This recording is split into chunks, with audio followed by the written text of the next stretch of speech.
Në një apartament të vogël në periferi të Bazelit, policia zviqerane gjeti një kaset audio të vjetër me një shënim me shkrim dore. Mos e dëgjoni kur. Kjo regjistrim ishte fshehur për më shumë se 20 vjet. Në të, zëri i Vaçe Zelës nuk tingëllon ashtu si që mbaj mend nga skenat madhështore të Pallatit të Kongreseve apo nga festivalet e këngës në Radio Tiranë. Këtu, ajo qanë. Ajo përshpërit emra që askush nuk i ka dëgjuar kur publikisht. Ajo flet për tradhtin, për kontrata që e zhdërruan në ropë, për njerëz që e shfrytëzuan derisa nuk mbeti asgjë. Kush e regjistroi këtë kaset? Pse u fsheh aq me kujdes? Dhe më e rëndësishmja, çfarë të vërtetet të tmerrshme fsihej në ato minuta të përllotura që autoritetet zvicerane refuzuan t'i publikojnë edhe sot e kësaj dite. Kjo kaset nuk ishte vetëm një dëshmi, ishte një akuzë e fundit nga një grua që u ndiej e tradhtuar nga ata që pretenduan se e donin. Në vitet e para të viteve 90, ku Shqipëria po shkatërrohej nga kaosi i tranzicionit, Vaçe Zela ende mbante titullin e artistit të popullit. Por ky titull që dikur hapte të gjitha dyert, tani nuk vlente asgjë. Ajo që dikur mbushte sallat me djetra mira njerëz, tani këndonte në dasma private për njerëz që sapo kishin bërë paratë e para të dyshimta. Ajo që dikur udhëtonte me delegacione shtetërore, tani merrte autobus të vjetër për të shkuar në fshatrat e largëta, ku organizatorët i premtonin pagesë që kur nuk vinte. Fqinjet e saj në Tiranë kujtojnë se si e shihnin duke ecur vetëm në rrugë, me sy të ullur, duke shmangur shikimet. _quote_1_ thot një grua e moshuar që jetonte në të njëjtin pallat. Por çfarë kishte thyer? Kush ja kishte marrë shkëlqimin? Dhe pse askush nuk e ndalloi atë që po ndodhte? Në vitin 1998, Vaçe Zela mori një vendim që do ta ndiqte deri në ditët e fundit. Ajo u largua nga Shqipëria, jo për pushime, jo për koncerte, por për të mos u kthyer më kurrë. Ajo shkoi në Zvicër ku jetonte djali i saj dhe aty mbeti. Por kjo nuk ishte arratisje, ishte ekzil i vetë imponuar. Ishte një protestë e heshtur kundër një vendi që i kishte harruar. Ajo refuzoi çdo ftesë për t'u kthyer, refuzoi çdo propozim për koncerte përkujtimore, refuzoi edhe të fliste shqip me gazetarët që e kërkonin. Unë kam vdekur për Shqipërinë, i tha ajo një gazetari zviceran në një nga intervistat e rralla. Dhe Shqipëria më la të vdes. Por çfarë kishte ndodhur vërtet? Çfarë detyroi një nga zërat më të dashur të kombit të shkëpuste çdo lidhje me atë dheu? Dhe pse ajo nuk foli kur hapur për atë që kishte shkatëruar? Për ta kuptuar fundin e hidhur të Vaçe Zelës, duhet të kthehemi në fillim. Jo në fillimin e karrierës së saj të shkëlqyer, por në fillimin e rënies. Në vitet kur ajo ende ishte në maj, por forcat që do ta rrëzonin tashmë kishin filluar të lëviznin në hije. Kjo është historia që askush nuk e ka treguar plotësisht. Historia e gruas që këndoi për dashurinë e atdeut, por që u tradhtua nga ai atde. Historia e ikonës që vdiqe vetmuar në një vend të huaj, duke mbajtur sekretet që do ta kishin shkatëruar edhe më shumë nëse do të ishin zbuluar gjatë jetës së saj. Vaçe Zela lindi në vitin 1924 në Lushnjë, në një familje modeste.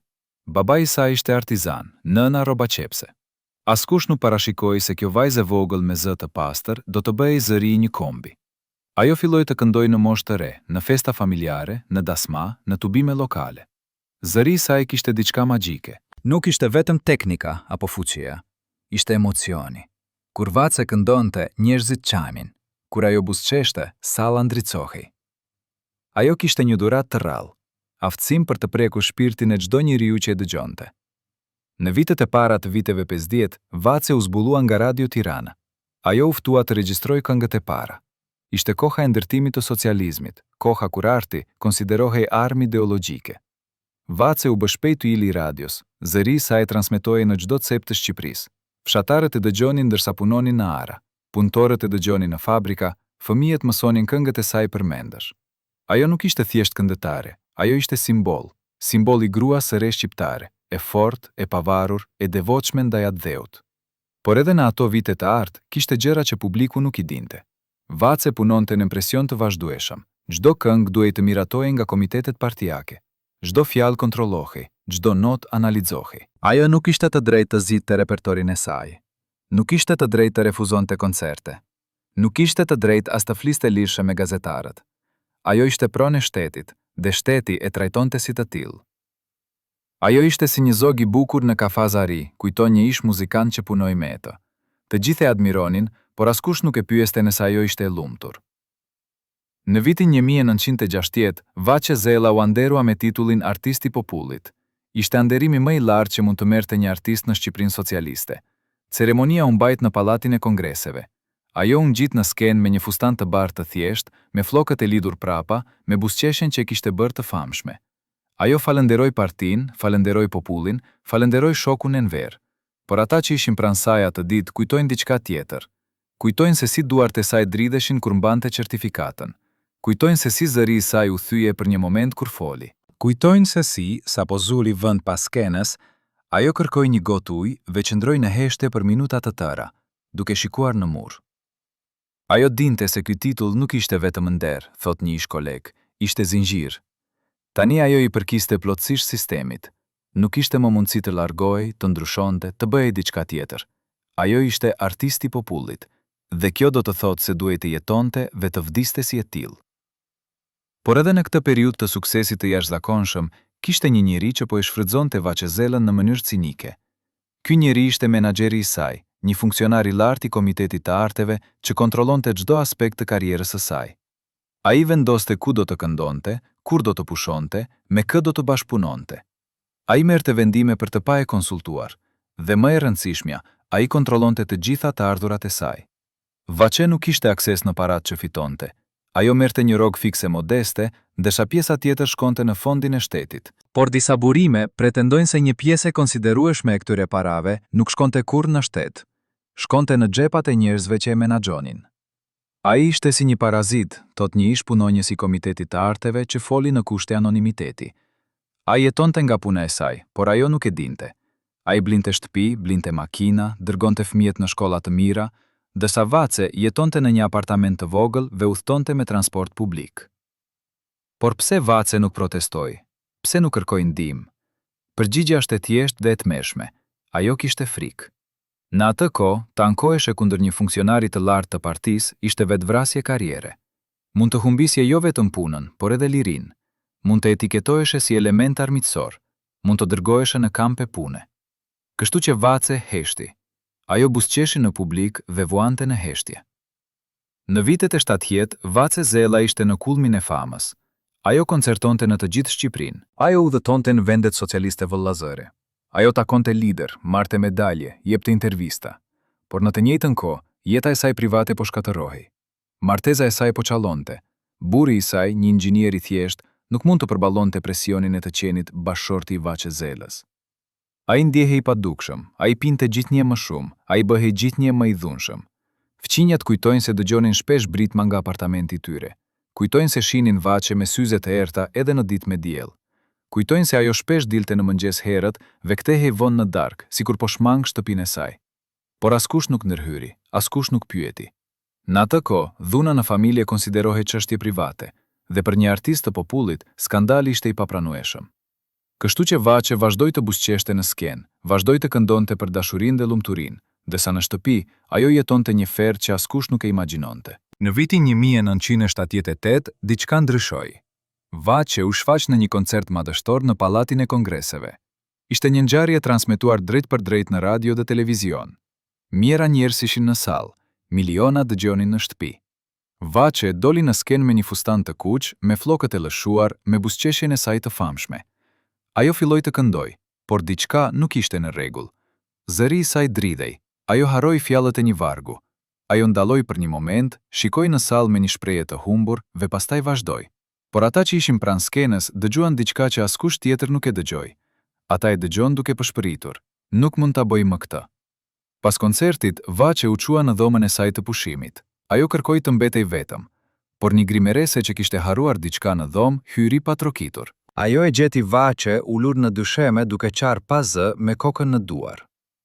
Ajo nuk më pa, thot grimeresja. Ajo ishte zhytur plotësisht në dhimbjen e saj. Unë dolla në heshtje dhe nuk i thash kurrë askujt, deri tani. Por çfarë kishte tujer Vaçe atë natë? Çfarë kishte ndodhur që e detyroi të kërkoj vetmi në momentin e triumfit? Dhe pse askush nuk e vuri re se diçka ishte shumë gabim? 3 ditë para atij koncerti, Vaçe kishte marrë një vizitë të çuditshme. Një burr që askush nuk e njihte erdhi në dhomën e saj të provave. Ai tha se ishte mik i vjetër i familjes. Ai kërkoi të fliste me të privatisht. Kolegët e Vaçes dollën jashtë. Ata qëndruan për rreth 20 minuta. Kur burri doli, ai nuk tha asgjë, por ata që e pan Vaçe pas kësaj takimi thonë se ajo ishte shndëruar. Fytyra e saj ishte e bardhë, duart I dridheshin. Ajo kërkoi një gotë ujë dhe e piu me një frymë. Pastaj tha, vazhdojmë provën. Por zëri I saj nuk ishte I njëjtë, kishte diçka të thyër në të. Kush ishte ky burr? Çfarë I tha ai Vaçezelës që ndryshoi aq thellë? Dhe pse kjo vizitë nuk u hetua kurrë? Disa burime pretendojnë se ky burr ishte një agent I sigurimit të shtetit. Të tjerë thonë se ishte një përfaqësues I dikujt shumë të fuqishëm që kishte një llogari të vjetër me familjen e Vaçe. Por e vërteta nuk dihet. Ajo që dihet është se pas asaj dite, Vaçezela nuk ishte më e njëjta. Ajo vazhdoi të këndonte, por diçka kishte vdekur brenda saj. Ajo buzëqeshte, por buzëqeshja nuk arrinte në sy. Ajo fliste, por fjalët dukeshin të zbrazta. Në vitet e 80, Vaçezela vazhdoi të ishte një nga figurat më të dashura të skenës shqiptare, por ata që punonin me të, filluan të vinin re ndryshime shqetësuese. Ajo po bëhej gjithnjë më e tërhequr. Ajo nuk socializonte më me kolegët. Ajo nuk shkonte në festa apo takime. Ajo vinte në prova, bënte punën e saj dhe largohej menjëherë. Ajo ishte si një fantazm, thot një muzikant. Ishte aty fizikisht, por mendërisht ishte diku tjetër, sikur po jetonte në një botë tjetër që ne nuk mund ta shihnim. Në vitin 1985, Vaçe u nda zyrtarisht nga burri I saj. Ishte një skandal I madh. Në atë kohë, divorci ishte I rrallë dhe I stigmatizuar. Por Vaçe nuk kishte zgjidhje tjetër. Ajo nuk mund të vazhdonte të jetonte në atë situatë. Ajo mori djalin e saj dhe u zhvendos në një apartament të vogël në periferi të Tiranës. Ajo filloi një jetë të re. Por kjo jetë e re nuk ishte më e lehtë. Ajo ishte e vetmuar. Ajo ishte e lodhur. Ajo ishte e thyer. Dhe pastaj erdhi viti 1990, viti që ndryshoi gjithçka, viti që shënoi fillimin e fundit për Vaçezelën. Sistemi që I kishte bërë të famshme po shkatërrohej. Partia që I kishte nderuar po humbisnin pushtetin. Vendi që I kishte aduruar po zhytej në kaos. Vaçezela, artisti I popullit, papritur u gjet duke qëndruar në një botë që nuk ekzistonte më. Ajo ishte simboli një epoke që po vdiste, dhe askush nuk dinte çfarë të bënte me simbolet e vjetra në një botë të re. Por historia e vërtetë e rënies së Vaçezelës nuk filloi në vitet e 90. Ajo filloi shumë më herët. Ajo filloi me vendime që u morën në dhoma të mbyllura, me kontrata që u nënshkruan në fshehtësi, me tradhtira që u kryen në heshtje dhe me një grua që nuk kishte asnjë mënyrë për të mbrojtur nga forcat që po e shkatërronin. Çfarë ishin këto forca? Kush ishin njerëzit që shfrytzuan? Dhe pse askush nuk e ndalloi atë që po ndodhte? Këto janë pyetjet që do të eksplorojmë në kapitujt e ardhshëm. Këto janë sekretet që Vaçezela I mori në varr, këto janë të vërtetat që Shqipëria nuk ka guxuar kurrë t'i përballojë. Në vitet e para pas rënies së komunizmit, Shqipëria u zhyt në një kaos të plot. Ekonomia u shemb, institucionet u shkatruan, njerëzit u përpoqen të mbijetonin si të mundeshin. Dhe në këtë kaos, artistët e vjetër u gjetën plotësisht të braktisur. Titujt e tyre nuk vlenin më asgjë. Pensionet e tyre ishin qesharake. Respekti që dikur gëzonin ishte zhdukur. Vaçezela, që kishte qenë një nga zërat më të dashur të kombit, tani ishte thjesht një grua e moshuar që askush nuk e donte më. Ajo u përpoq të vazhdonte të punonte. Ajo pranoi koncerte në dasma, në festa private, në klube të vogla, por ishte poshtëruese. Njerëzit që e ftonin nuk e respektonin. Ata e trajtonin si një kuriozitet, si një relikt të së kaluarës. Ata I kërkonin të këndonte këngët e vjetra dhe pastaj e harronin. Ajo këndonte për njerëz që pinin, që bërtisnin, që nuk e dëgjonin. Ajo këndonte në ambiente me tym, me zhurmë, me mos respekt. Dhe çdo herë që kthehin në shtëpi, ajo ndjente se diçka tjetër kishte vdekur brenda saj. Unë e takova në një dasmë në vitin 1994, thot një gazetar. Ajo ishte e veshur thjesht me një fustan të vjetër. Ajo këndoi disa këngë dhe pastaj u ul në një cep. Askush nuk shkoi ta përshëndes, askush nuk e falenderoi. Ajo hëngri vetëm dhe pastaj u largua. Ishte skena më e trishtuar që kam parë ndonjëherë. Por pse askush nuk e ndihmoi? Pse askush nuk organizoi një koncert për kujtimor, një nderim, një gest respekti? Përgjigjja është e hidhur, sepse në Shqipërinë e re, e kalluara, konsiderohej barr. Artistët e vjetër ishin simbol të një sistemi që njerëzit donin ta harronin. Dhe Vaçezela, pavarësisht talentit të saj të jashtëzakonshëm, ishte pjesë e asaj të kalluare. Në vitin 1996, Vaçezela mori një vendim që do ta ndiqte deri në fund. Ajo vendosi të largohej nga Shqipëria. Djali I saj jetonte në Zvicër. Ai e ftoi të shkonte të jetonte me të. Ajo pranoi. Por kjo nuk ishte një vendim I lehtë. Ajo e dinte se nëse largohej, nuk do të kthehej më. Ajo e dinte se po linte pas një jetë të tërë. Ajo e dinte se po pranonte humbjen. Ditën që u nis, ajo nuk I tha lam të miraskujt. Ajo nuk organizoi një dalje publike. Ajo thjesht mblodhi disa rroba, disa fotografi dhe u nis. Në aeroport askush nuk e përcjelli, askush nuk e përshëndeti. Ajo u ngjit në aeroplan vetëm, me një çantë të vogël, me syt plot lot që nuk I la të binin. Dhe kur aeroplani u ngrit, ajo shikoi për herë të fundit Tiranën nga lart. Qytetin që e kishte bërë të famshme, qytetin që e kishte tradhtuar, qytetin që nuk e donte më. Por edhe në Zvicër, Vaçe nuk gjeti paqe. Ajo jetonte në një apartament të vogël në periferi të Bazelit. Ajo nuk fliste gjermanisht, ajo nuk kishte miq. Ajo kallonte ditët duke shikuar televizion shqiptar nëpërmjet satelitit, duke parë një vend që nuk e njihte më. Ajo shihte fytyra të reja, këngë të reja, një botë të re që nuk kishte vend për të. Dhe çdo ditë ajo ndjente se po zhduket pak na pak. Gjali sa ajo përpok ta ndihmonte. Ai e çonte në shtitje, ai gatonte, ai fliste, por Vaçe ishte diku tjetër. Ajo jetonte në të kaluarën, ajo kujtonte skenat, duartrokitjet, dashurinë e publikut. Ajo kujtonte kohën kur ishte dikush. Ve tani, ajo nuk ishte askush. Ajo ishte thjesht një grua e moshuar në një vend të huaj, duke pritur fundin. Në vitet e fundit të jetës së saj, Vaçe Zella u bë gjithnjë e tërhequr. Ajo nuk dilte më nga shtëpia, ajo nuk pranonte vizita, ajo nuk fliste në telefon. Ajo jetonte në një heshtje të plot. Gjali I saj shqetësohej. Ai e çoi te mjekët. Ata thanë se ajo vuante nga depresioni I thellë.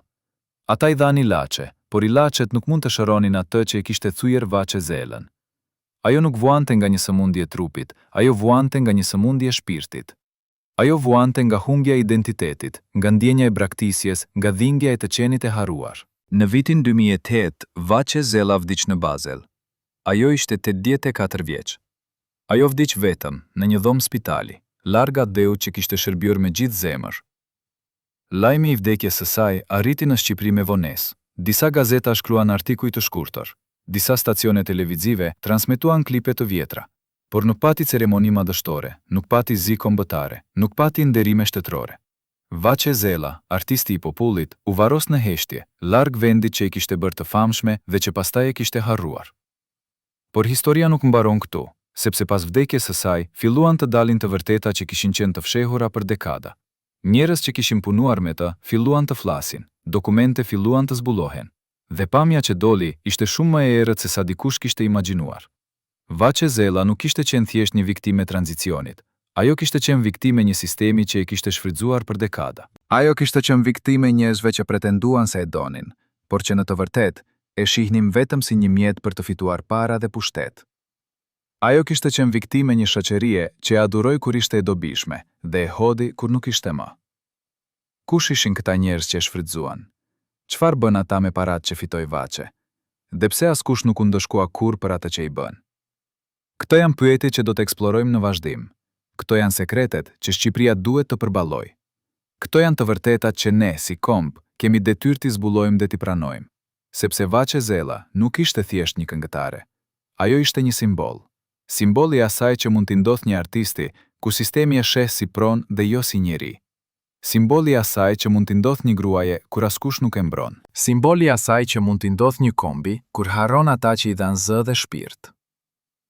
Në një dhomë të vogël në një spital privat në Basel, një infermiere zvicerane gjeti diçka që tronditi thellë. Ishte viti 2007, një vit para vdekjes së Vaçe Zellës. Në një astkun e shtratit të saj, e fshehur me kujdes, ishte një zarf I verdhur me vullën e një banke zvicerane. Brenda kishte dokumente që tregonin një të vërtetë të tmeshme. Vaçe Zella kishte hapur një llogari bankare sekrete në vitin 1999. Në këtë llogari, ajo kishte depozituar të gjitha kursimet e saj të vogla nga vitet e fundit në Shqipëri. Por më shqetësuese ishte një letër e shkruar me dorë që shoqëronte dokumentet. Në të, Vaçe kishte shkruar: QOTE 44. Kush ishin njerëzit që Vaçe donte t'i ekspozonte?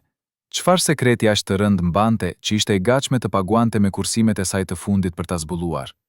Dhe pse kjo letër nuk u publikua kurrë në autoritetet zvicerane? Për ta kuptuar këtë mister, duhet të kthehemi në vitet e fundit të qëndrimit të Vaçe në Shqipëri. Në vitin 1995, kur kaosi I tranzicionit kishte arritur kulmin, Vaçe Zella bëri një zbulim që e shkatërroi plotësisht. Ajo zbuloi se për më shumë se 20 vjet, menaxheri i saj kishte vjedhur sistematikisht ardhurat e saj. Jo vetëm kaq, por ai kishte krijuar një rrjet të tërë korrupsioni që përfshinte funksionar të lartë të Komitetit të Arteve, drejtor bankash dhe madje edhe disa antar të biros politike. Ata kishin përdorur emrin dhe famen e Vaçezelës për të kryer operacione financiare të dyshimta. Ata kishin hapur llogari bankare në emrin e saj pa e ditur ajo. Ata kishin nënshkruar kontrata në emrin e saj pa e konsultuar. Ata e kishin shndërruar në një mjet për pastrimin e parave të pista. Zbulimi erdhi në mënyrë të rastësishme. Vaçe kishte shkuar në bankën qendrore për të tërhequr kursimet e saj të vogla. Aho donte të blinte një dhuratë për djalin e saj që jetonte në Zvicër. Por punonjësi i bankës i tha diçka që e la pa fjalë. Zonja Zela, ju keni llogari të tjera këtu, doni t'i kontrolloni. Vaçe nuk kuptoi. Ajo tha se kishte vetëm një llogari, atë ku depozitonte rrogën e saj modeste. Por punonjësi insistoi. Ai tregoi dokumente që tregonin se në emrin e saj ishin hapur 4 llogari të tjera. Në këto llogari kishin kalluar shuma të mëdha parash, miliona lek, shuma që Vaçe nuk i kishte parë kurrë. Kur Vaçe kërkoi shpjegime, punonjësi i bankës u bë i shqetësuar. Ai tha se këto operacione ishin bërë me autorizimin e menaxherit të saj. Ai tregoi nënshkrimet, vullat, dokumentet, gjithçka duke ilegale. Por Vaçe nuk kishte nënshkruar asgjë. Ajo nuk kishte dhënë asnjë autorizim. Ajo nuk dinte asgjë për këto llogari.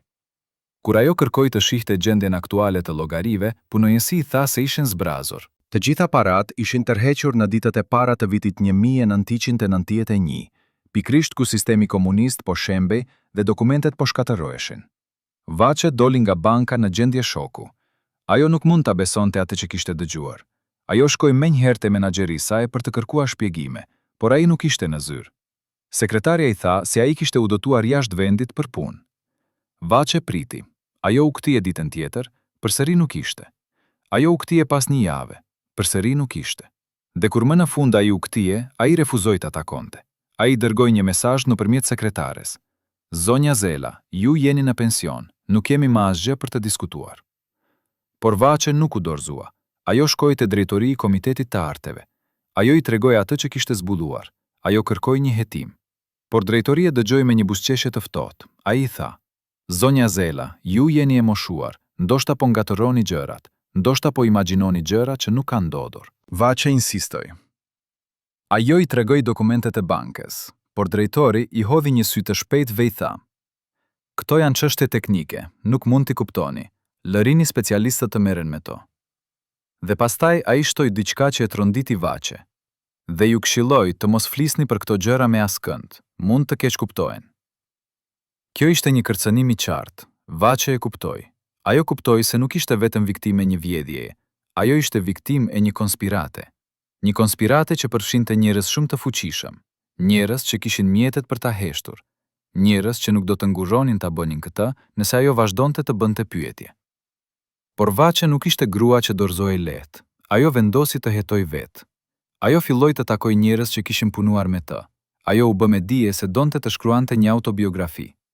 Në këtë pretekst, ajo filloi të mbledhë informacione, dhe ajo që zbuloi e tronditi edhe më shumë. Vjedhja e parave ishte vetëm maja e icebergut. Menaxheri i saj dhe bashkëpunëtorët e tij kishin krijuar një skem të sofistikuar korrupsioni që kishte funksionuar për dekada. Ata përdornin emrin e Vaçezelës për të marrë kontrata koncertesh që nuk zhvilloheshin kurrë. Ata organizonin turne fiktive dhe mbanin parat. Ata shisnin të drejtat e autorit të këngëve të saj, pa e ditur ajo. Ata madje kishin krijuar një kompani produksioni në emrin e saj dhe përdornin këtë kompani për të kryer operacione të dyshimta. Gjithçka bëhej me dokumente false, me nënshkrime të falsifikuara, me vulla të vjedhura. Por më e tmeshme ishte se ky rrjet korrupsioni nuk përfshinte vetëm njerëz të Komitetit të Arteve. Ai përfshinte edhe funksionar të lartë të shtetit. Disa prej tyre ishin bërë shumë të pasur duke shfrytëzuar këtë skem. Ata kishin blerë shtëpi, makina, kishin dërguar fëmijët në shkolla të shtrenjta jashtë vendit dhe gjithçka me paratë që i përkisnin Vaçezelës dhe artistëve të tjerë që ata menaçonin. Kur Vaçe kuptoi shkallën e kësaj tradhtie, ajo u sëmur fizikisht. Ajo kaloi disa ditë në shtrat duke mos ngrënë, duke mos folur. Ajo ndjente se gjithçka që kishte besuar ishte gënjeshtër. Njerëzit që ajo kishte konsideruar miq, në të vërtetë ishin armiq. Sistemi që ajo kishte shërbyer me devotshmëri, në të vërtetë kishte shfrytzuar pa mëshirë. Ajo kishte punuar gjithë jetën, kishte vënë gjithçka që kishte dhe në fund kishte mbetur pa asgjë. Por edhe në këtë gjendje të dëshpëruar, Vaçe nuk humbi dinjitetin. Ajo vendosi të luftojë. Ajo shkoi te një avokat i njohur në Tiranë. Ajo i tregoi gjithçka. Ajo kërkoi që të ngritej padi. Por avokati pas disa ditësh hetimi i tha diçka që shkatërroi plotësisht. Zonja Zela, unë nuk mund t'ju ndihmoj. Njerëzit që ju keni akuzuar janë shumë të fuqishëm. Ata kanë lidhje në çdo nivel të sistemit. Nëse unë ngre këtë padi, karriera ime do të mbaroj. Dhe ju mund të keni probleme shumë më të mëdha. Kjo ishte goditja finale. Vaçe kuptoi se nuk ishte drejtësi për të. Ajo kuptoi se sistemi ishte i korruptuar deri në palc. Ajo kuptoi se njerëzit që e kishin vjedhur do të vazhdonin të jetonin në luksin që kishin ndërtuar me paratë e saj, ndërsa ajo do të mbetej në varfëri, dhe askush nuk do të ndëshkojë. Askush nuk do të përgjigjej. Askush nuk do të kërkonte falje. Atë natë, Vaçe Zela mori vendimin që do ta ndiqte deri në fund. Ajo vendosi të largohej nga Shqipëria. Jo vetëm sepse nuk ishte më asgjë për të jetuar, por sepse nuk mund të jetonte në të njëjtin vend me njerëzit që e kishin tradhtuar. Ajo nuk mund të shihte fiturat e tyre në televizion. Ajo nuk mund të dëgjonte emrat e tyre në radio. Ajo nuk mund të jetonte me dhimbjen e padrejtësisë. Por para se të largohej, ajo bëri diçka që askush nuk e priste. Ajo shkroi një letër të gjatë ku tregonte gjithçka që kishte zbuluar. Ajo e fsheu këtë letër në një vend të sigurt, dhe ajo la udhëzime që kjo letër të publikohej pas vdekjes së saj. Ajo donte që e vërteta të dilte në dritë. Ajo donte që njerëzit të dinin se çfarë kishte ndodhur. Ajo donte që drejtësia të bëhej, edhe nëse ajo nuk do të ishte gjallë për ta parë. Por kjo letër nuk u publikua kurrë. Pas vdekjes së Vaçe, djali i saj e gjeti, por kur ai u përpoq ta publikonte, ai u përball me presione të mëdha. Njerëz të fuqishëm i thanë se publikimi i kësaj letre do të shkaktonte probleme për familjen. Ai u friksua. Ai vendosi të heshtë. Dhe kështu, edhe pas vdekjes, Vaçe Zela nuk mori drejtësinë që meritonte. Por a ishte kjo e gjitha? A ishin vetëm parat ajo që i vunë Vaçe Zelës? Apo kishte diçka më të thellë, më të errët, më të tmeshme? Disa burime pretendojnë se Vaçe kishte zbuluar diçka edhe më shqetësuese. Diçka që kishte të bënte jo vetëm me parat, por me jetën e saj private. Diçka që shpjegonte pse ajo kishte qenë aq e tërhequr në vitet e fundit. Diçka që shpjegonte pse ajo kishte frikë të fliste. Por çfarë ishte kjo? Dhe pse askush nuk guxon të flasë sot e kësaj dite? Në vitet e fundit të jetës së saj në Shqipëri, Vaçe Zela kishte filluar të merrte telefona të çuditshme. Telefona që vinin në orë të vonshme të natës. Kur ajo përgjigjej, askush nuk fliste. Ajo dëgjonte vetëm frymëmarrje të rëndë dhe pastaj linja ndërpritej. Në fillim, ajo mendoi se ishin gabime, por telefonat u bën gjithnjë më të shpeshta, çdo natë, në të njëjtën orë, me të njëjtin model. Fqinjet e saj kujtojnë se Vaçe kishte filluar të ndryshonte zakonet. Ajo nuk dilte më në mbrëmje. Ajo mbante perdet e mbyllura. Ajo kontrollonte disa herë nëse dera ishte e kyçur. Ajo dukej e friksuar, thot një fqinje, sikur po priste diçka të keqe të ndodhte. Por nga kush kishte frikë Vaçe? Kush ishin njerëzit që po e kërcënonin? Dhe çfarë donin ata prej saj? Përgjigja mund të jetë më e tmerrshme se sa mund të imagjinojmë, sepse Vaçe Zela nuk kishte zbuluar vetëm korrupsionin financiar. Ajo kishte zbuluar diçka edhe më të errët. Ajo kishte zbuluar se disa nga njerëzit që kishin shfrytzuar kishin përdorur pozitën e tyre për të abuzuar me artiste të tjera. Artistet e reja, të pambrojtura, që kishin ardhur nga fshatrat me ëndra për një karrierë. Artiste që ishin detyruar të bënin gjëra të tmeshme për të marrë mundësi. Artiste që ishin heshtur nga frika dhe turpi. Vaçe kishte dëgjuar histori të tmeshme. Ajo kishte takuar gra që i kishin treguar sekretet e tyre më të errta. Ajo kishte kuptuar se sistemi që ajo kishte shërbyer nuk ishte vetëm i korruptuar financiarisht. Ai ishte i korruptuar moralisht. Ai ishte një sistem që shfrytëzonte jo vetëm talentin e artistëve, por edhe trupat e tyre. Një sistem ku gratë duhet të paguanin me dinjitetin e tyre për të pasur një karrierë. Dhe kur Vaçe filloi të fliste për këto gjëra, kur ajo filloi të kërcënonte se do t'i ekspozonte, atëherë filluan telefonat. Atëherë filluan kërcënimet. Atëherë filloi frika. Sepse njerëzit që kishin kryer këto krime dinin se nëse Vaçe fliste, jo vetëm karrierat e tyre do të shkatërroheshin. Ata do të shkojnë në burg. Ata do të humbisnin gjithçka. dhe ata nuk ishin të gatshëm ta lejonin këtë. Kështu që ata e bën jetën e Vaçezelës një ferr. Ata e izoluan, ata e friksuan, ata e detyruan të heshtë. Dhe kur ajo vendosi të largohej nga Shqipëria, ata e lanë të shkonte, sepse lashgjimi i saj ishte zgjidhja më e mirë për ta. Ajo do të ishte larg, e heshtur, e harruar, dhe sekretet e tyre do të mbeteshin të sigurta. Por edhe në Zvicër Vaçe nuk harroi. Ajo vazhdoi të mbledh prova, ajo vazhdoi të shkruante, ajo vazhdoi të planifikonte drejtësinë. Dhe kur ajo vdiq, ajo la pas dokumente që mund të shkatërrojnë reputacionin e shumë njerëzve të fuqishëm. Dokumente që tregojnë të vërtetën e plotë për atë që i ndodhi. Dokumente që Shqipëria nuk është e gatshme t'i përballojë. Por ku janë këto dokumente sot? Kush i ka ato? Dhe pse nuk janë publikuar? A është e mundur që edhe pas vdekjes së Vaçezelës, forcat që e shkatërruan të jenë ende aq të fuqishme sa të mund t'i fshehin të vërtetat? A është e mundur që drejtësia të mos vijë kurrë për një nga zërat më të dashur të kombit ton? Këto janë pyetjet që ne si shoqëri duhet t'i bëjmë vetes. Këto janë të vërtetat që ne duhet të kërkojmë. Sepse Vaçezela nuk ishte thjesht një viktimë e tranzicionit. Ajo ishte viktimë e një sistemi që vazhdoi të ekzistojë edhe pas rënies së komunizmit. Një sistem ku të fuqishmit shfrytëzojnë të dëbëtit, ku artistët trajtohen si mallra, ku gratë abuzohen dhe pastaj heshten nga frika. Një sistem që ne si komb kemi detyrë ta ndryshojmë. Por si mund ta bëjmë këtë nëse nuk dim të vërtetën? Si mund të ndryshojmë një sistem nëse nuk e kuptojmë se si ai funksionon? Si mund të mbrojmë artistët e ardhshëm nëse nuk mësojmë nga gabimet e së kaluarës? Këto pyetjet që historia e Vaçezelës na detyron t'i përballojmë. Këto janë mësimet që ne duhet të nxjerrim nga tragjedia e saj, sepse në fund Vaçezela nuk vdiq vetëm nga mosat apo sëmundja. Ajo vdiq nga dhimbja. Dhimbja e tradhtisë, dhimbja e padrejtësisë, dhimbja e të qenit e harruar nga vendi që ajo e deshi më shumë se jetën e saj. Dhe kjo dhimbje, kjo padrejtësi, kjo harres janë përgjegjësi e të gjithëve ne, sepse ne lejuam që kjo të ndodhte. Ne heshtëm kur duhej të flisnin, ne harruam kur duhej të mbaninim mend, ne tradhtuan kur duhej të mbronin. Dhe tani, kur është shumë vonë për të ndryshuar fatin e Vaçezelës, ne kemi të paktën detyrën të mësojmë nga historia e saj. Ne kemi detyrën të sigurohemi që asnjë artist tjetër të mos kallojë nëpër atë që kalloi ajo. Ne kemi detyrën të ndërtojmë një sistem ku talenti respektohet, ku artistët mbrohen, ku drejtësia ekziston. Kjo është trashëgimia më e mirë që mund t'i lëmë Vaçezelës. Kjo është mënyra më e mirë për të kërkuar falje për atë që i bëm.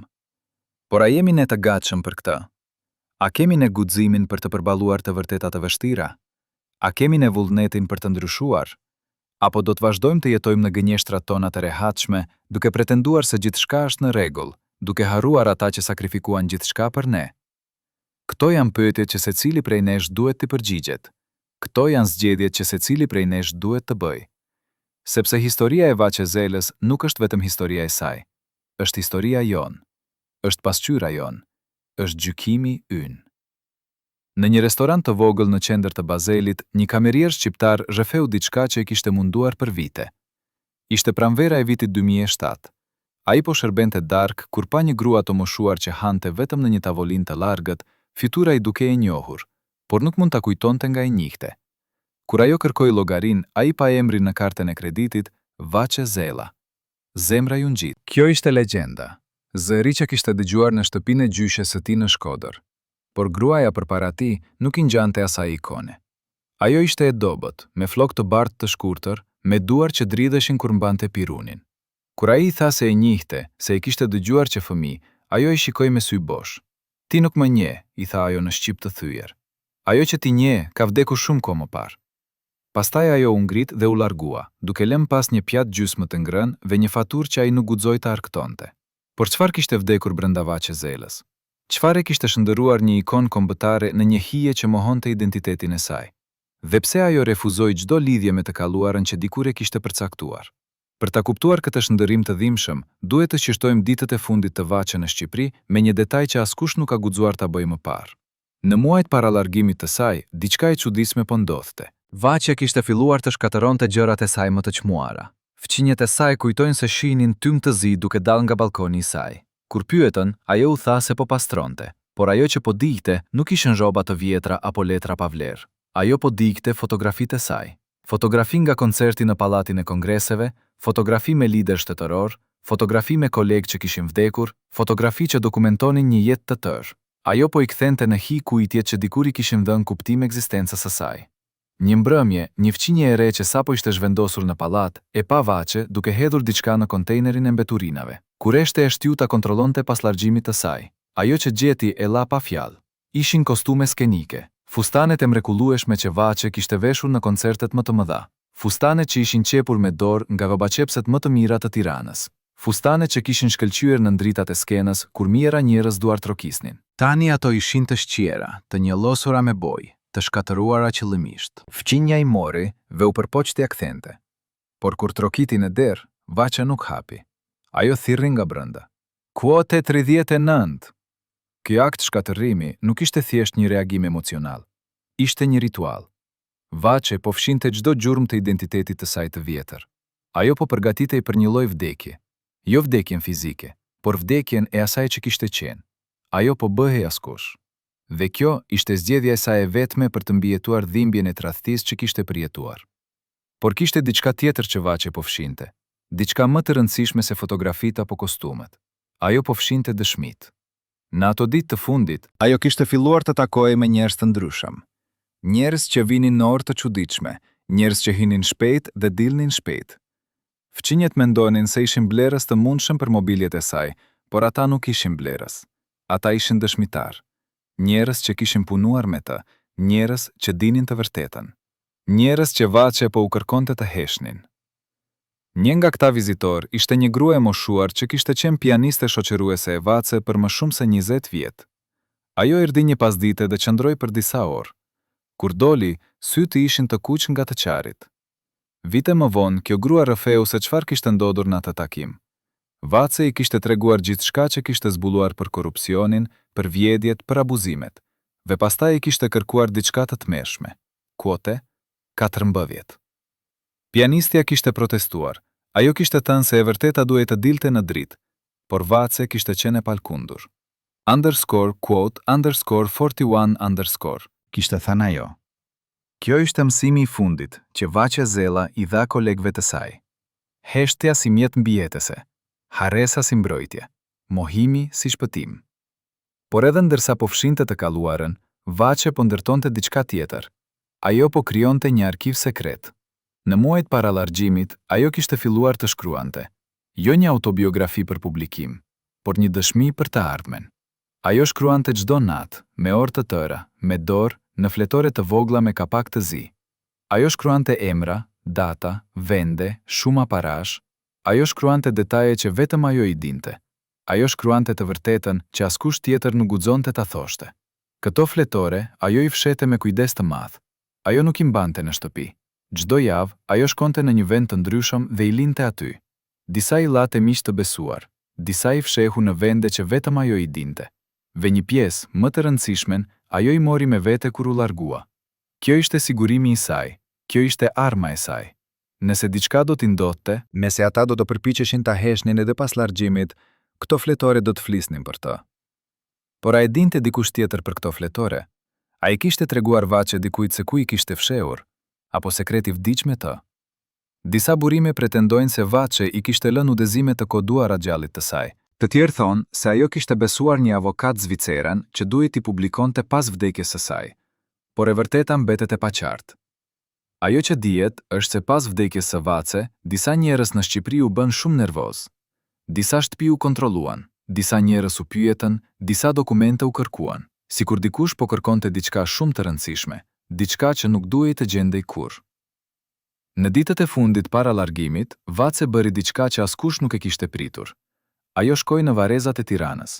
Ajo vizitoi varrin e nënës së saj që kishte vdekur disa vite më parë. Ajo qëndroi aty për orë të tëra. Ajo foli me të sikur nëna të ishte gjallë. Ajo I tregoi gjithçka që kishte ndodhur. Ajo qau, ajo u lut për falje që po largohej, ajo premtoi se do të kthehej një ditë. Por kjo ishte një gënjeshtër e ëmbël që ajo I tha vetes. Ajo e dinte se nuk do të kthehej kurrë. Kur u ngrit për të ikur, ajo la diçka në varr, një zarf të vogël. Brenda kishte një letër dhe një fotografi. Letra ishte shkruar me dorë, me shkrim të rrjedhshëm, me lot që kishin njollosur disa fjalë. Në të, vaçe kishte shkruar, Kuote 14. Kjo letër nuk u gjet kur, por një roje Vareza që e pa Vaçe atë ditë e rrëfeu këtë histori vite më vonë. Ai tha se kur nuk ishte parë një dhimbje aq të thellë në sytë e një njeriu. Dita e largjimit erdhi në një mëngjes të ftohtë të shkurtit të vitit 1998. Vaçe u zgjua herët. Ajo nuk ishte fjetur gjithë natën. Ajo kishte qëndruar ullur pranë dritares duke shikuar Tiranën për herë të fundit. Ajo kishte parë dritat e qytetit të ndizen një nga një. Ajo kishte dëgjuar zhurmën e parë të mëngjesit, ajo kishte ndjer erën e bukës së pjekur që vinte nga fura e lagjes. Të gjitha këto gjëra të vogla që kishin qenë pjesë e jetës së saj për aq shumë vite, të gjitha këto gjëra që nuk do t'i ndjente më kurrë, ajo u vesh me kujdes. Ajo veshi një kostum të thjeshtë të zi. Ajo lidhi flokët prapa. Ajo nuk u gërmua. Ajo nuk vuri parfum. Ajo donte të ishte padukshme. Ajo donte të largohej pa u vënë re. Ajo mori çantën e vogël që kishte përgatitur. Brenda kishte vetëm disa rroba, disa fotografi të zgjedhura me kujdes dhe fletoret e zeza me të vërtetën. Kur doli nga apartamenti, ajo nuk u kthye të shikonte. Ajo nuk donte të shihte dhomën ku kishte jetuar për aq shumë vite. Ajo nuk donte të kujtonte. Ajo donte vetëm të harronte. Ajo zbriti shkallët ngadalë. Çdo shkallë ishte një lamtumir. Çdo hap ishte një coptim. Çdo frymëmarrje ishte një dhimbje. Në hyrje të pallatit ajo ndaloi për një moment. Ajo shikoi rrugën ku kishte ecur mijëra herë. Ajo shikoi pemët që kishte parë të rriten. Ajo shikoi fëmijët që po shkonin në shkollë. Jeta po vazhdonte, bota po rrotulloi, dhe ajo po bëhej pjesë e së kaluarës. Ajo po bëhej kujtim. Ajo po bëhej histori. Në aeroport askush nuk e priti. Askush nuk erdhi të përshëndetej. Aho kaloi kontrollet vetëm. Ajo u ul në sallën e pritjes vetëm. Ajo u ngjit në aeroplan vetëm. Dhe kur aeroplani u ngrit, ajo shikoi nga dritarja për herë të fundit Shqipërinë. Malet që i kishte kënduar, detin që i kishte frymëzuar, qytetet ku kishte koncertuar, njerëzit që i kishin dashur dhe që pastaj e kishin harruar. Gjithçka po bëhej gjithnjë më e vogël, gjithnjë më e largët, gjithnjë më e paqartë, derisa u zhduk plotësisht. Ve në atë moment, Vaçe zela qau. Ajo qau pa zë, me lot që rrjedhin ngadalë, me një dhimbje që nuk ishte fjalë. Ajo qau për gjithçka që kishte humbur, për gjithçka që i kishin marrë, për gjithçka që nuk do të ishte më kurrë. Ajo qau për Shqipërinë që i kishte tradhtuar. Ajo qau për veten që nuk ishte pasur forcën të luftonte. Ajo qau për të ardhmen që nuk do të kishte më kurrë. Pasagjeri që ulej pranë saj e pa duke qarë. Ai u shqetësua, ai pyeti nëse ishte mirë. Vaçe e fshiu shpejt lotët. Ajo buzëqeshi. Ajo tha se ishte mirë. Ajo gënjeu. Sepse kjo ishte ajo që kishte mësuar të bënte gjithë jetën. Të buzëqeshte kur vuante, të gënjente kur dhimbej, të fshishte kur shkatërohej. Kjo ishte mbijetesa. Kjo ishte çmimi i të qenit artisti i popullit. Kjo ishte fatura që askush nuk e kishte paralajmëruar. Por edhe në Zvicër, edhe në largësi, edhe në ekzilin e vet imponuar, Vaçe nuk mund të shpëtonte nga e kaluara. Ajo e mbarte me vete. Ajo jetonte me të çdo ditë. Ajo ndëronte me të çdo natë. Dhe çdo mëngjes ku zgjohej në dhomën e vogël në Basel, ajo kishte nevojë për disa sekonda për të kujtuar se ku ishte. Dhe çdo herë që kujtonte, dhimbja kthehej. E freskët, e mprehtë, e padurueshme. A mund të kishte qenë ndryshe? A mund të kishte Vaçe zgjedhur një rrugë tjetër? A mund të kishte ajo luftuar në vend që të ikte? Këto janë pyetjet që na mundojnë. Këto janë pyetjet që na detyrojnë të reflektojmë mbi përgjegjësinë tonë kolektive. Sepse Vaçe nuk u largua vetëm për shkak të korrupsionit apo tradhtisë. Ajo u largua sepse ne, si shoqëri, nuk i ofruam asnjë alternativë. Ne nuk i ofruam mbrojtje. Ne nuk i ofruam drejtësi. Ne nuk i ofruam as dinjitet. Ne i ofruam vetëm heshtje, indiferencë dhe harresë. Dhe kjo ishte më e keqja nga të gjitha tradhtitë. Në një arkiv privat në Basel, të mbyllur për publikun, ruhen disa kaseta audio që askush nuk i ka dëgjuar plotësisht. Këto kaseta u regjistruan nga vetë Vaçe Zela në vitet e fundit të jetës së saj. Ajo i regjistroi në heshtje, në dhomën e saj të vogël, kur djali i saj nuk ishte në shtëpi. Në këto regjistrimi, Vaçe flet në shqip. Ajo flet ngadalë, me zë të lodhur, me frymëmarrje të rëndë. Ajo tregon histori që askush nuk i ka dëgjuar. Ajo përmend emra që askush nuk i ka publikuar. Ajo zbulon sekrete që mund të shkatërrojnë reputacione. Një jurist zviceran që kishte akses të kufizuar në këto kaseta, tha se përmbajtja ishte shqetësuese në nivele që nuk mund të imagjinohen. Ai tha se Vaçe kishte dokumentuar jo vetëm korrupsionin financiar, por edhe abuzime që shkelnin çdo kod moral dhe ligjor. Ai tha se nëse këto kaseta do të publikoheshin, do të shkaktonin një tërmet në Shqipëri. Por këto kaseta nuk janë publikuar kurrë. Ato janë mbyllur me urdhër gjyqësor. Familja e Vaçe kërkoi që ato të mbeten sekrete. Por pse? Çfarë fshihet në ato kaseta që është aq e rrezikshme? Dhe kush janë njerëzit që kanë interes që e vërteta të mos dallë kurrë në dritë? Për ta kuptuar peshën e këtyre kasetave, duhet të kthehemi në vitet kur Vaçe jetonte në Basel. Ajo jetonte një jetë shumë të izoluar. Ajo nuk kishte miq, ajo nuk shkonte në ngjarje sociale. Ajo nuk vizitonte komunitetet shqiptare që ekzistonin në Zvicër. Ajo shmanginte çdo kontakt me shqiptarët. Kur dikush e njihte në rrugë dhe përpiqej ta përshëndeste, ajo largohej shpejt. Kur dikush e ftonte në takime apo festa, ajo refuzonte me një arsyetim të thjeshtë. Unë nuk jam më ajo që ju mendoni. Kjo izolim nuk ishte vetëm pasojë e depresionit, ishte zgjedhje e vetëdijshme. Vaçe kishte frikë. Ajo kishte frikë se nëse fliste me shqiptar, ata do t'i bënin pyetje. Ata do të donin të dinin pse kishte ikur. Ata do të donin të dinin çfarë kishte ndodhur. Ve ajo nuk ishte e gatshme të tregonte. Jo sepse nuk donte, por sepse e dinte se çdo fjalë që thoshte mund të kthehej kundër saj. Ajo e dinte se kishte vesh edhe në Zvicër. Ajo e dinte se kishte njerëz që po e mbikëqyrnin. Ajo e dinte se nuk ishte e sigurt as aty. Djali i saj u shqetësua shumë për gjendjen e saj mendore. Ai e çoi te psikolog, te psikiatër, te specialistë të ndryshëm, por askush nuk mund ta ndihmonte, sepse Vaçe nuk vuante nga një sëmundje që mund të shërojë me ilace. Ajo vuante nga një plagë shpirtërore që ishte shumë e thellë. Ajo vuante nga ndjenja e tradhtisë, nga humbja e identitetit, nga frika e vazhdueshme, dhe asnjë terapi nuk mund ta shëronte këtë. Por në këtë izolim, Vaçe gjeti një mënyrë për të përballuar dhimbjen. Ajo filloi të shkruante dhe të regjistroi. Ajo filloi të dokumentoi gjithçka që kishte ndodhur, jo për të publikuar, por për të lënë një dëshmi, për të siguruar që e vërteta të mos vdiste me të. Ajo punonte me orë të tëra çdo ditë. Ajo shkruante me dorë, me shkrim të vogël, në fletore që mbushte shpejt. Ajo regjistonte me një kasetofon të vjetër që kishte bler nga një dyqan i dorës së dytë. Ajo fliste në kaseta duke treguar histori, duke përmendur emra, duke dhënë detaje. Kjo ishte puna e saj e fundit. Kjo ishte misioni i saj i fundit. Kjo ishte mënyra e saj për të luftuar, edhe kur nuk ishte më forcë për asgjë tjetër. Ajo po krijonte një arkiv të së vërtetës, një arkiv që do të mbetej pas saj, një arkiv që një ditë ndoshta do të përdorej për të sjellë drejtësi. Por kush e dinte për këtë arkiv? Vaçe nuk ja kishte treguar djalit të saj. Ajo kishte frikë se nëse ai dinte, Ai do të përpiqej ta ndallonte. ai do të thoshte se ishte e rrezikshme. Ai do të thoshte se ajo duhej të harronte dhe të jetonte në paqe. Por Vaçe nuk mund të harronte, dhe ajo nuk mund të jetonte në paqe. Ajo kishte nevojë të tregonte, ajo kishte nevojë të linte një gjurmë, ajo kishte nevojë të siguronte që sakrifica e saj të mos ishte e kotë. Kështu që ajo punoi në fshehtësi. Ajo shkruante kur djali ishte në punë, ajo regjistonte kur ai ishte jashtë. Ajo fshishte fletoret dhe kasetat në vende që ai nuk i kontrollonte, dhe kur ndjeu se fundi po afrohej, ajo mori masa për të siguruar që ky arkiv të mos humbte. Në vitin 2007, Shëndeti i Vaçe filloi të përkeqësohej shpejt. Ajo kishte probleme me zemrën, ajo kishte probleme me frymëmarrjen, ajo po dobësohej çdo ditë. Mjekët thanë se kishte nevojë për kujdes të vazhdueshëm.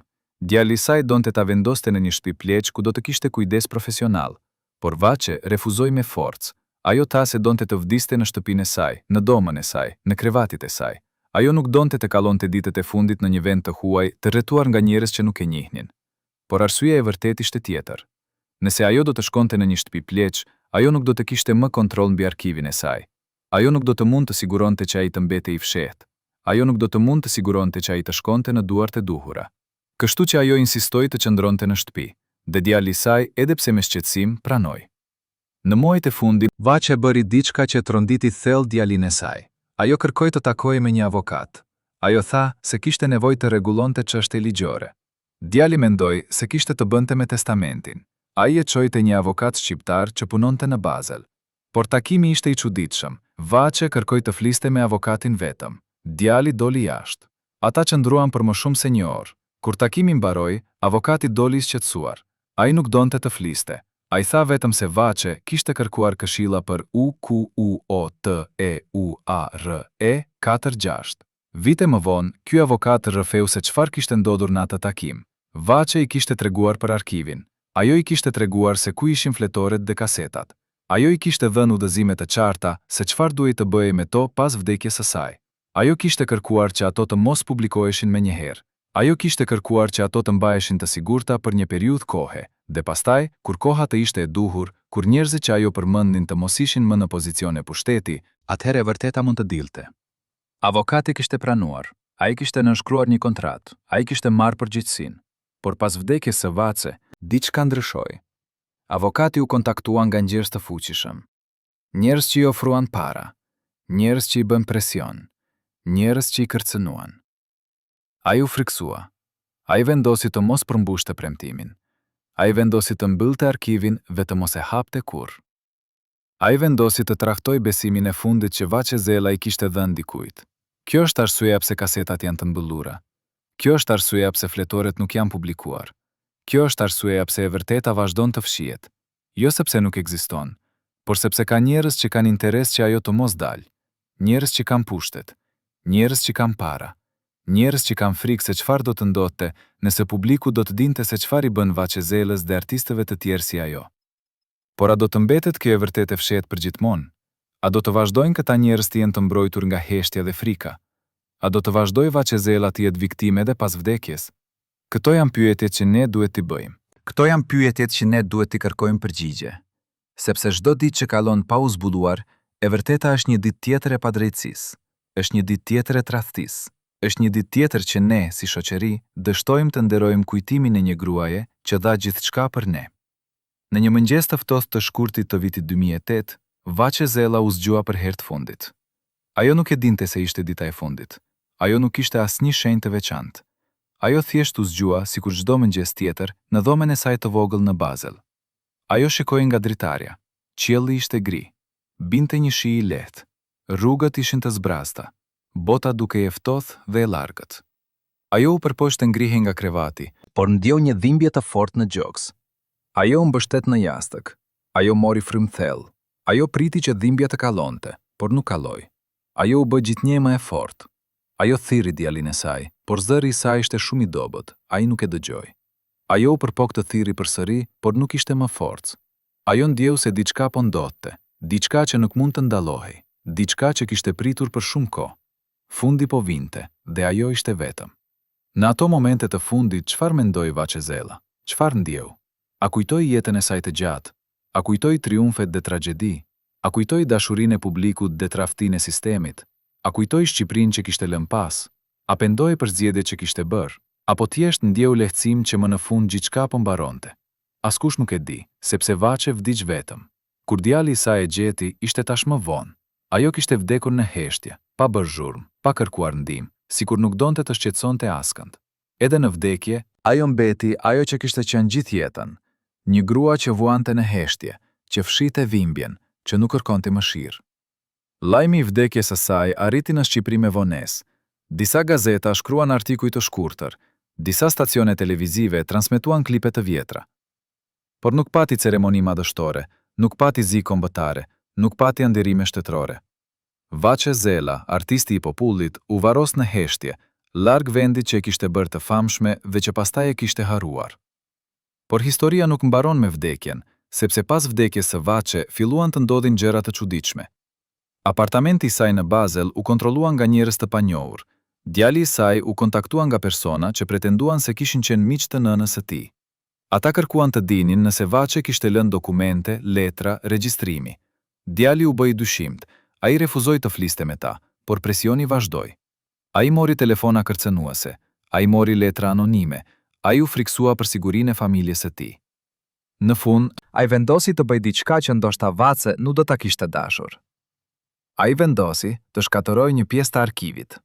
Ai dogji disa fletore, ai fshiu disa kaseta. Ai bëri këtë jo nga keqdashësia, por nga frika. Ai donte të mbrojë familjen e tij. Ai donte të mbilte kapitullin e dhimbshëm. Ai donte të linte të kaluarën, të vdiste. Por a ishte kjo zgjidhja e duhur? A kishte të drejtë djali I Vace të shkatëronte dëshminë që nëna e tij kishte krijuar me aq mundim? A kishte të drejtë të vendoste se çfarë vërtetë duhej të diheshin dhe çfarë jo? Këto janë pyetje të vështira. Këto janë dilema morale që nuk kanë përgjigje të lehta. Sepse nga njëra anë, ai kishte të drejtë të mbrojë familjen e tij, por nga ana tjetër, ai po mohonte drejtsinë që nëna e tij kishte kërkuar. Ai po vazhdonte heshtjen që kishte shkatëruar Vacezelen. Sot, më shumë se 15 vjet pas vdekjes së Vacezelës, E vërteta vazhdon të jetë e fshehtë. Njerëzit që e shfrytzuan vazhdojnë të jetojnë në rehati. Disa prej tyre kanë vdekur në pleqëri pa u ndëshkuar kurrë. Të tjerë vazhdojnë të jenë në pozicione të fuqishme. Ata vazhdojnë të respektohen. Ata vazhdojnë të nderojnë. Ndërsa Vacezela, gruaja që ata shkatëruan, është pothuajse e harruar. Kjo është padrejtësia më e madhe. Kjo është turpi ynë kolektiv. Kjo është dështimi ynë si shoqëri. Ne lejuam që një nga zërat më të mëdhenj të kombit ton të vdiste e vetmuar dhe e harruar. Ne lejuam që ata që e shkatëruan të shpëtonin pa pasoja. Ne lejuam që e vërteta të varohej bashkë me të. Dhe çdo ditë që kalon pa e ndrejq këtë padrejtësi, ne bëhemi bashkëfajtor në këtë krim. Por a është vërtet shumë vonë? A ka ende shpresë që e vërteta të dallë? A ka ende mundësi që drejtësia të bëhet? Përgjigja varet nga ne, varet nga zgjedhja që ne bëjmë si shoqëri. Nëse ne vazhdojmë të heshtim, nëse ne vazhdojmë të harrojmë, nëse ne vazhdojmë të pranojmë që të fuqishmit të shpëtojnë gjithmonë, atëherë jo, nuk ka shpresë. Por nëse ne vendosim të kërkojmë të vërtetën, nëse ne vendosim të kërkojmë drejtësi, nëse ne vendosim të nderojmë kujtimin e Vacezelës duke zbuluar atë që i ndodhi, atëherë po, ka shpresë. Kjo është thirrja jonë.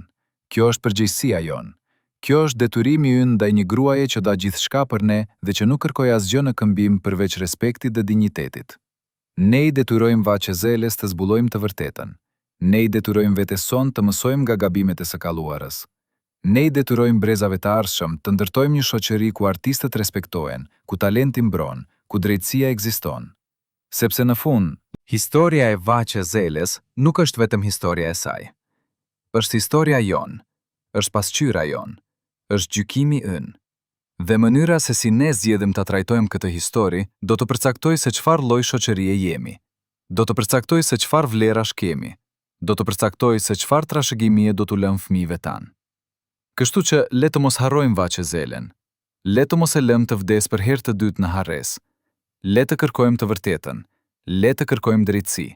Le të nderojmë kujtimin e saj duke qenë më të mirë se sa ishim, duke qenë më të drejtë se sa ishim, duke qenë më njerëzor se sa ishim. Kjo është mënyra e vetme për të shpërblyer sakrificën e saj. Kjo është mënyra e vetme për të dhënë kuptim dhimbjes së saj. Kjo është mënyra e vetme për të siguruar që asnjë artist tjetër të mos kallojë nëpër atë që kalloi ajo. A jemi ne gati për këtë? A kemi ne guximin? A kemi ne vullnetin? këto janë pyetjet që secili prej nesh duhet t'i përgjigjet. Këto janë zgjedhjet që secili prej nesh duhet të bëjë. Sepse heshtja nuk është më opsion. Harresa nuk është më e pranueshme. Padrejtësia nuk mund të vazhdojë përgjithmonë. Koha për të vërtetën ka ardhur. Koha për drejtësinë ka ardhur. Koha për të nderuar Vacezelën ka ardhur. Dhe ne, si komb, kemi detyrën ta bëjmë këtë, tani. Jo nesër, jo një ditë, por tani. Në një zyrë noterie në qendër të Bazelit, një dokument i vullosur me vull të kuqe qëndron në një kasafort prej më shumë se 15 vjetësh. Ky dokument nuk është testament, nuk është kontratë prone. Është diçka shumë më shqetësuese. Një listë me 23 emra, të shkruar me dorën e Vacezelës vetëm 3 muaj para vdekjes së saj. Pranë çdo emri, Ajo ka shkruar një shifër dhe një fjalë të vetme. disa emra kanë fjalën kuote 14, të tjerë kanë kuote 48. 3 prej tyre kanë një shenjë të kuqe dhe fjalën kuote 49. Noteri që e mori këtë dokument në vitin 2007 nënshkroi një marrëveshje konfidencialiteti që e detyronte të mos e hapte atë për 20 vjet. Por në vitin 2020, kur afati skadoi, ai u përball me një zgjedhje të vështirë. Ai e hapi zarfin, ai lexoi listën, ai kërkoi këshill ligjore. Dhe atëherë ai mori një vendim që e mundon ende. Ai e mbyll përsëri dokumentin dhe e vendosi në kasafort për 20 vjet të tjera. Pse? Sepse 3 nga emrat në atë listë i përkisnin njerëzve që ende ishin gjallë dhe shumë të fuqishëm. Njerëz që kishin lidhje në nivelet më të larta të pushtetit në Shqipëri. Njerëz që sipas notës së Vaçe, kuote 50. Por çfarë kishin bërë këta njerëz që Vaçe i konsideronte kaq fajtor? Çfarë sekreti aq të rënd mbante kjo listë që edhe një noter zviceran, i mbrojtur nga ligjet më të forta të konfidencialitetit në botë, kishte fik ta zbulonte. Për ta kuptuar peshën e kësaj liste, duhet të kthehemi në ditët e fundit të Vaçe në Bazel, kur ajo po përgatitej për fundin që e ndjente se po afrohej. Në ato ditë, ajo nuk ishte më gruaja e tërhequr që shmangte çdo kontakt. Ajo kishte gjetur një qëllim të fundit. Ajo kishte vendosur që edhe nëse nuk mund të merrte drejtësi gjatë jetës, ajo do të siguronte që e vërteta të mbetej e regjistruar për brezat e ardhshëm. Ajo punonte me një vendosmëri që e habite edhe djalin e saj. Çdo mëngjes, pavarësisht dhimbjes fizike, ajo ulej në tavolinën e vogël të kuzhinës dhe shkruante. Shkruante me shkrim të vogël, të rrjedhshëm, në fletore me kapak të zi që blinte nga një dyqan i vogël në lagje. Djali i saj e pyeste shpesh se çfarë po shkruante. Ajo i përgjigjej gjithmonë me të njëjtën frazë: Kuote 51. Por kjo ishte vetëm gjysma e së vërtetës. Po, ajo po shkruante kujtime. Por ajo po shkruante edhe diçka tjetër. Ajo po shkruante një akuzë të detajuar, të dokumentuar, të mbështetur me data, vende, emra dhe shumë parash. Ajo po krijonte një dosje që nëse do të binte në duart e duhura, do të mund të hapte hetim penal kundër njerëzve që e kishin shkatërruar. Por Vace e dinte se kjo dosje nuk mund të mbetej në shtëpinë e saj. Ajo e dinte se pas vdekjes së saj do të vinin njerëz ta kërkonin. Ajo e dinte se djali i saj nuk do të kishte forcën të luftonte kundër presioneve që do të vinin. Kështu që ajo mori masa. Ajo ndau dokumentet në 3 pjesë. Pjesën e parë më të rëndësishmen ia besoi noterit zviceran me udhëzime të qarta, të mos hapej për 20 vjet. Pjesën e dytë e fsheu në një vend që vetëm ajo e dinte, diku në Shqipëri, në një vend që kishte vizituar në fëmijëri dhe që askush tjetër nuk e njihte. Dhe pjesën e tretë më të rrezikshme ajo e dogji. Po, e dogji. Sepse kjo pjesë përmbante detaje aq të rënda, aq kompromecuese, aq të rrezikshme, sa Vace vendosi se bota nuk ishte gatshme t'i dinte, të paktën jo ende. Çfarë përmbante kjo pjesë e tretë që Vace vendosi ta shkatëronte? Disa burime pretendojnë se ajo përmbante emrat e njerëzve që kishin abuzuar seksualisht me artiste të reja. Emrat të funksionarëve të lartë që kishin përdorur pozitën e tyre për të detyruar gra të reja të bënin gjëra të tmeshme në këmbim të mundësive për karrierë. Emrat e njerëzve që kishin organizuar festa private, ku artiste trajtonin si objekte për kënaqësinë e elitës partijake. Emrat që, nëse do të publikoheshin, do të shkaktonin jo vetëm skandal, por edhe dhunë. Sepse disa nga këta njerëz kishin familje, kishin fëmijë, kishin nipër e mbesa që nuk dinin asgjë për krimet e tyre. Dhe Vace, edhe në dhimbjen e saj të thellë, nuk donte të shkatëronte të pafajshmit. Por a kishte të drejtë Vace të shkatëronte këto prova? A kishte të drejtë të vendoste se cilat të vërteta duhej të diheshin dhe cilat jo? Apo kjo ishte një akt i fundit i dobësisë, një dorëzim përfundimtar përpara forcave që e kishin mundur? Këto janë pyetje që na mundojnë. Këto janë dilema që na detyrojnë të reflektojmë mbi natyrën e drejtësisë dhe të faljes. Sepse Vace nuk ishte thjesht viktim, ajo ishte edhe dëshmitare. Dhe duke zgjedhur të shkatëronte një pjesë të dëshmisë, ajo ndoshta po mbrojte fajtorët që pretendonte se po akuzonte. Por ndoshta Vace kishte një arsye tjetër. Ndoshta ajo e kuptoi se drejtësia e vërtetë nuk mund të vinte nga zbulimi i skandaleve. Ndoshta ajo e kuptoi se edhe nëse të gjitha emrat do të publikoheshin, edhe nëse të gjitha krimet do të ekspozoheshin, sistemi nuk do të ndryshonte. Sepse problemi nuk ishte te individët. Problemi ishte te sistemi që i lejonte këta individ të vepronin me pandëshkueshmëri. Problemi ishte te kultura që i trajtonte artistët si mallra. Problemi ishte te shoqëria që heshte kur duhej të fliste. Ndoshta Vace vendosi se mënyra më e mirë për të luftuar këtë sistem nuk ishte duke zbuluar emra, por duke treguar historinë e saj, duke treguar se çfarë ndodhi një gruaje që dha gjithçka për artin e saj dhe që në fund u tradhtua nga të gjithë, duke treguar se si sistemi e shfrytëzoi, e thau, e hodhi kur nuk ishte më nevojë për të, duke treguar se si ajo u detyrua të zgjedh midis dinjitetit dhe mbijetesës, dhe se si ajo zgjodhi dinjitetin edhe kur kjo do të thoshte ekzil dhe vetmi. Kjo është arsyeja pse historia e Vace Zelës është aq e rëndësishme, jo sepse na jep emra, jo sepse na jep skandale, por sepse na jep një pasqyrë të asaj që jemi si shoqëri, një pasqyrë të vlerave tona, një pasqyrë të zgjedhjeve tona. Dhe kur shikojmë në këtë pasqyrë, ajo që shohim nuk është e bukur. Ajo që shohim është një shoqëri që adhuroi një grua kur ajo i shërbente dhe harroi kur ajo kishte nevojë për ndihmë. Një shoqëri që zhdroi në ikon, por që nuk e trajtoi si njeri. Një shoqëri që mori gjithçka nga ajo dhe nuk i dha asgjë në këmbim. Në një arkiv shtetëror në Tiranë, në një dosje të vjetër me etiketën artist të larguar, ekziston një dokument që nuk është lexuar nga askush për më shumë se 20 vjet. Ky dokument është një raport i shkruar nga ambasada shqiptare në Zvicër në vitin 2001. Raporti thotë se Vace Zela kishte kërkuar të takojë me ambasadorin. Ajo kishte thënë se donte të diskutonte çështje të rëndësishme që lidhen me trashëgiminë kulturore të Shqipërisë. Ambasadori kishte pranuar ta takonte, por takimi nuk u zhvillua kurrë, sepse një ditë para datës së caktuar, Vaçe telefonoi dhe anulloi. Ajo nuk dha asnjë shpjegim, ajo thjesht tha, kam ndryshuar mendje. Por pse? Çfarë kishte ndodhur që e bëri Vaçe të ndryshonte mendje? Çfarë donte ajo t'i thoshte ambasadorit? Dhe kush, nëse dikush, e detyroi të heshte edhe një herë? Përgjigja mund të gjendet në një telefonat që Vaçe mori në mbrëmjen para takimit të planifikuar. Kjo telefonat erdhi nga një numër i panjohur. Kur Vaçe u përgjigj, zëri në anën tjetër të linjës foli në shqip. Ishte një zë mashkullor, i qetë, por kërcënues. Zëri i tha, kuote, 56. Pastaj linja u ndërpre. Vaçe mbeti e ngrirë. Ajo nuk i kishte treguar askujt për takimin me ambasadorin. Si e dinin ata? Kush ishin ata? Dhe si kishin gjetur numrin e saj privat? Ajo kuptoi se edhe në Zvicër, edhe në largësi, ajo nuk ishte e sigurt. Ajo kuptoi se kishte sy që po e mbikëqirnin. Ajo kuptoi se çdo lëvizje e saj po monitorohej. Dhe ajo kuptoi se nëse vazhdonte të kërkonte drejtësi, jo vetëm ajo, por edhe familja e saj do të paguante çmimin. Kështu që ajo anuloi takimin. Ajo vendosi të heshte edhe një herë. Ajo vendosi se mbrojtja e djalit të saj ishte më e rëndësishme se drejtësia për veten. Kjo ishte sakrifica e saj e fundit. Kjo ishte dorëzimi i saj përfundimtar. Kjo ishte momenti kur Vaçe Zela pranoi se kishte humbur luftën. Por edhe në këtë humbje kishte një lloj dinjiteti, sepse Vaçe nuk u dorëzua nga dobësia. Ajo u dorëzua nga dashuria. Dashuria për djalin e saj. Dashuria që ishte më e fortë se urrejtja për ata që kishin shkatëruar. Dashuria që ishte më e fortë se dëshira për hakmarrje.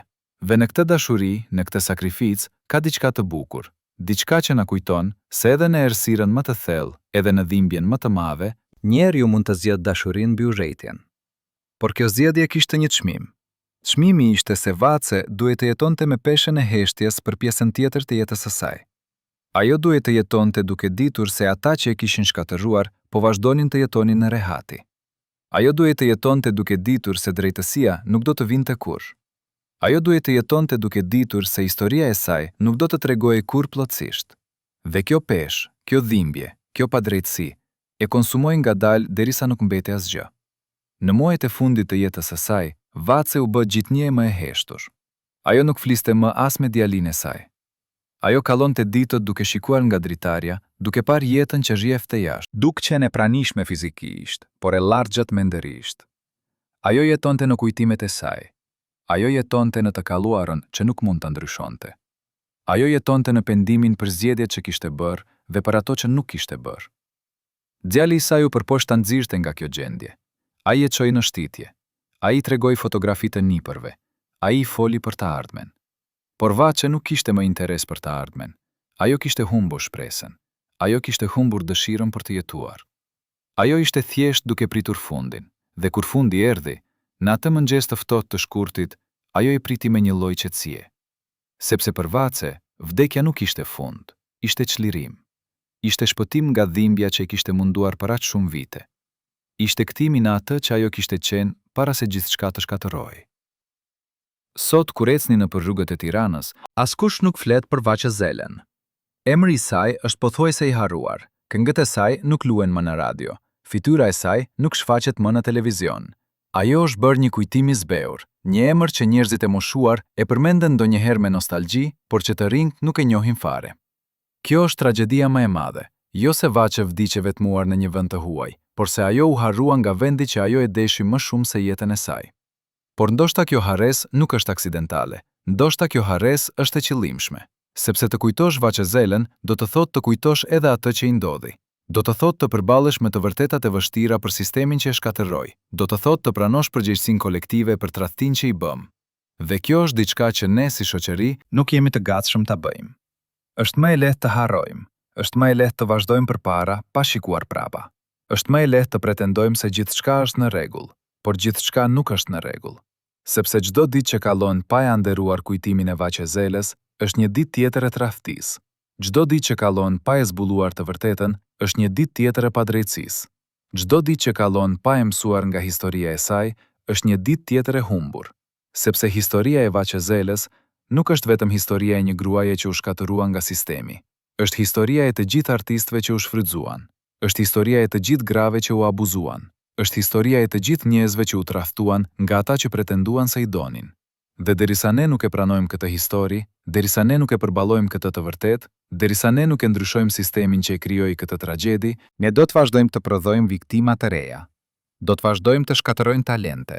Do të vazhdojmë të tradhtojmë ata që na japin më të mirën e tyre. Do të vazhdojmë të jemi shoqëria që adhuroi Vaqezelen kur ajo I shërbente dhe që e harroi kur ajo kishte nevojë për ndihmë. Por ka një mënyrë për të ndryshuar këtë. Ka një mënyrë për të nderuar kujtimin e Vaqezeles. Ka një mënyrë për të siguruar që sakrifica e saj të mos ketë qenë e kotë. Dhe kjo mënyrë është e thjeshtë. Të flasim, të tregojmë historinë e saj, të kërkojmë të vërtetën, të kërkojmë drejtësi, të ndërtojmë një sistem ku artistët respektohen, ku talenti mbron, ku njerëzit trajtohen me dinjitet, ku drejtësia ekziston. Kjo është trashëgimja që ne mund t'i lëmë Vaqezeles. Kjo është mënyra se si ne mund ta shpërblejmë për gjithçka që ajo na dha. Kjo është mënyra se si ne mund të sigurojmë që emri I saj të mos harrohet. Sepse Vaqezela nuk ishte thjesht një këngëtare. Ajo ishte një simbol. Simboli I asaj që mund të arrijë një njeri me talent dhe përkushtim. Por edhe simboli I asaj që mund t'i ndodhë atij njeriu kur sistemi e shikon si pronë dhe jo si qenie njerëzore. Dhe ne, si komb, kemi detyrën të mbajmë gjallë këtë simbol. Kemi detyrën të tregojmë historinë e saj brezave të ardhshëm. Kemi detyrën të sigurojmë që asnjë artist tjetër të mos kallojë nëpër atë që kalloi ajo. Kemi detyrën të ndërtojmë një Shqipëri ku Vaqezela do të kishte dashur të jetonte. Një Shqipëri ku artisti respektohet, ku talenti vlerësohet, ku njeriu mbron, ku drejtësia ekziston. Kjo është thirrja jon, kjo është përgjegjësia jon, kjo është detyrimi ynë. Jo vetëm ndaj Vaqezeles, por ndaj vetes son, ndaj fëmijëve tan, ndaj së ardhmes që duam të ndërtojmë. Sepse në fund, mënyra se si ne trajtojmë artistët tan tregon se çfarë lloj shoqërie jemi, tregon se çfarë vlerash kemi, tregon se çfarë trashëgimie do t'u lëmë brezave të ardhshëm. Kur shikojmë historinë e Vaqezeles, kur shikojmë se si ajo u trajtua, kur shikojmë se si ajo u harrua, ne duhet të pyesim veten: a jemi ne krenar për këtë trashëgimi? A jemi ne krenar për mënyrën se si e trajtuan? A jemi ne krenar për heshtjen tonë, për indiferencën tonë, për harresën tonë? Përgjigja, nëse jemi të sinqert me veten, është jo. Ne nuk jemi krenar, ne jemi të turpruar. Dhe ky turp, ky pendim, ky ndjenjë faji, duhet të na motivojë të bëjmë më mirë, duhet të na motivojë të ndryshojmë, duhet të na motivojë të sigurojmë që historia të mos përsëritet. Miq të dashur, çfarë mendoni ju për Vaqezelen? A ishte ajo viktime një sistemi mizor, apo duhej të kishte luftuar më shumë për të drejtat e saj? A kemi ne si shoqëri përgjegjësi për atë që I ndodhi, apo faji është vetëm I atyre që e shfrytëzuan drejt për drejt? A e mbani mend ju zërin e saj, këngët e saj, kontributin e saj për kulturën shqiptare? Shkruani mendimet tuaja në komente, sepse për ne është shumë e rëndësishme të dimë nëse kujtimi I Vaqezeles jeton ende në zemrat tuaja. Nëse kjo histori ju preku, nëse mendoni se e vërteta duhet të zbulohet, nëse besoni se artistët tanë meritojnë më mirë, atëherë shtypni butonin e pëlqimit dhe abonohuni në kanalin ton. Sepse vetëm duke folur, vetëm duke kujtuar, vetëm duke kërkuar drejtësi, ne mund të ndryshojmë të ardhmen. Faleminderit që na dëgjuat, dhe mos harroni kur, Vaqezela va gjithçka për ne. Tani është rava jon të bëjmë diçka për të.